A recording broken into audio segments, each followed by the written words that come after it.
हमारे साथ हमारे सभी संवाददाता लगातार बने हुए हैं। अलग अलग जगहों की तस्वीरें हम आपको दिखा रहे हैं। मुख्यमंत्री को आपने देखा किस तरीके से अपनी पत्नी के साथ पूरी तरह से भजन कीर्तन में तल्लीन है। आज उत्तर प्रदेश के मुख्यमंत्री तो गए ही थे वहां भगवान के दर्शन करने के लिए। शिल्पी, आपके पीछे अभी भी नाच गाना जारी है और देखिए ये जो आप कह रहे थे ना, उत्साह और उमंग की आप बात कर रही थी, व्रत में है ये सब लोग। फास्ट रखने के बाद इतनी रात को बेसब्री के साथ इंतजार और इस तरह का उत्साह।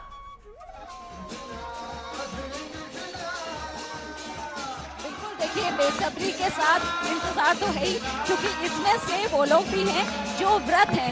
और रात में जब अभी 12 बजे, जिसमें कुछ ही क्षण बाकी है, कान्हा का जन्म होगा, देखिए तब इनका पट बंद हो गए हैं। कान्हा के जन्म 12 बज चुके हैं और देखिए पट बंद हो चुके हैं। खुल गया है 12 बज के। कान्हा का जन्म देखिए, जय कन्हैया लाल का जन्म हम आपको दिखा रहे हैं। समय इसी क्षण की श्री कृष्ण जन्मभूमि की तस्वीरें अपने दर्शकों को हम दिखा रहे हैं। हमारे साथ हमारे सभी संवाददाता बने हुए लगातार। देखिए भगवान कृष्ण का प्रकटोत्सव। हमारे साथ संजय सिंह। संजय जी, प्लीज इलाबरेट करिए तस्वीरों को। जय कन्हैया लाल की, भगवान का जन्म हो गया।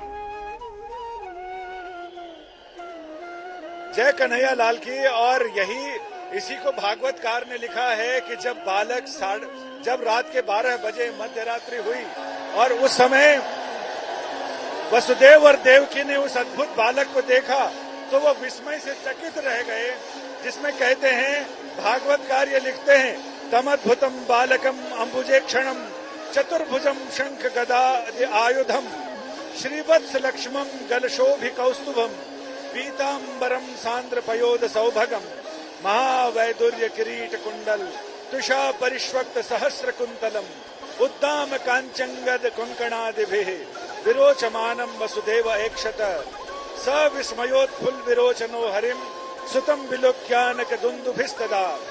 जब भगवान का जन्म हुआ तो आसमान में दुंदुभी बजी और उन्होंने अपने बालक को देखा और आसमान से दुंदुभी की आवाज सुनी। कृष्णावतारोत्सव संभ्रमोस्पृशन मुदा दुजेभ्यो अद्भुतम आप्लुतो गवाम। यानी जब कृष्ण जन्म हुआ, गायें रंभाने लग गईं, आसमान में दुंदुभी बजी और वैसे ही दुंदुभी यहाँ भी बज रही है। जब कहते हैं ये डमरू इसलिए बज रहे हैं कि जब भगवान का जन्म हुआ तो भगवान शिव ने अपनी सारी संपदा लुटा दी भगवान के लिए, क्योंकि शिव विष्णु के सबसे बड़े अनन्य प्रिय हैं और विष्णु शिव के अनन्य प्रिय हैं। तो ये जो कृष्ण का व्यक्तित्व की बात करें तो कृष्ण विसंगतियों के साधक हैं। एक वहीं वो रागी भी हैं, अनुराग भी करते हैं और विराग भी है, योगी हैं, भोगी भी हैं। माया को बिल्कुल अलग झटक कर फेंक देते हैं, क्योंकि कृष्ण जिस भी भूमिका में है, चाहे वो प्रियतम की भूमिका हो, एक योद्धा की भूमिका हो, रणनीतिकार की भूमिका हो, सब में बिल्कुल अलग, एक सखा की भूमिका हो, एक पति की भूमिका हो, सब में वो चरम और परम की ओर हैं, परम उत्कर्ष की ओर दिखाई पड़ते हैं। तभी तो वो अद्वितीय हैं। कृष्ण इसलिए अद्वितीय हैं कि कृष्ण ने जो मानवीय मूल्य बनाए हैं, मानवीय जो मर्यादाएं गढ़ी हैं, कृष्ण ने बताया कि पुरानी मर्यादाओं में बंद कर रहने का कोई मतलब नहीं, अपने व्यक्तित्व से, अपने बाजुओं से और नई मर्यादाएं गढ़नी पड़ेंगी।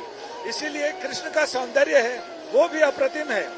वंशी विभूषित करा नवनीरदाभात पीतांबरात अरुण बिंब फलाधरोष्ठात पूर्णेन्दु सुंदर मुखात अरविंद नेत्रात कृष्णात परम किमपि तत्त्वमहं न जाने। यानी जिनके हाथों में वंशी शोभायमान है, नए मेघ की कांति की तरह उनका स्वरूप है, उनके शरीर पर पानी है, पीतांबर ऐसा शोभित हो रहा है मानो बादलों में बिजली चमक रही हो और पूरा मुखमंडल ऐसा लग रहा है जैसे चंद्रमा पर शालिग्राम पड़ रहे हों। वंशी शोभित कर मधुर नील जलत तन श्याम अरुण अधर जनु बिंब फल नयन कमल अभिराम। तो कृष्ण अपने आप में अद्भुत इसलिए भी हैं कि कृष्ण में प्रेम, राजनीति, युद्ध, इन सब को लेकर हर क्षेत्र में एक शाश्वत भाव है। कृष्ण को आप जीवन के हर मोड़ पर, हर कदम पर, हर दिशा में कृष्ण मिल जाते हैं। सत्य के साथ भी कृष्ण खड़े हैं, झूठ के साथ भी खड़े हैं, फरेब के साथ भी खड़े हैं, लंपटता के साथ भी खड़े हैं, न्याय के साथ भी खड़े हैं, युद्ध के साथ भी खड़े हैं, शांति के साथ भी खड़े हैं। यानी कृष्ण हर भूमिका में बिल्कुल एकदम शाश्वत सत्य की तरह खड़े और अड़े हैं कृष्ण।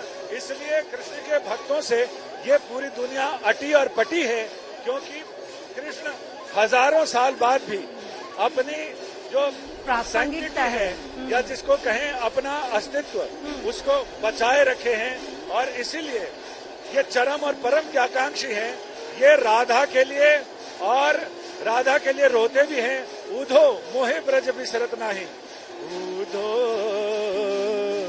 मोहे ब्रज बिसरत नाही। कृष्ण जार जार रोते हैं, राधा के लिए रोते हैं, सुदामा के लिए रोते हैं।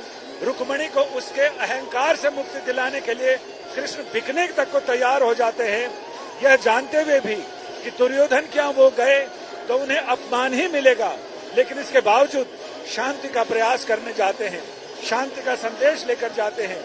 जो एक गाली के बाद 99 गाली तक प्रतीक्षा करता है, पूरा वैभव अपने पास होते हुए भी कृष्ण सुदामा के लिए लपक कर जाते हैं, जिसके लिए हम देखें तो गुरु ग्रंथ साहिब जी ने भी लिखा है, छड़ सिंहासन हर जी धाये, देख सुदामा हर जी धाये।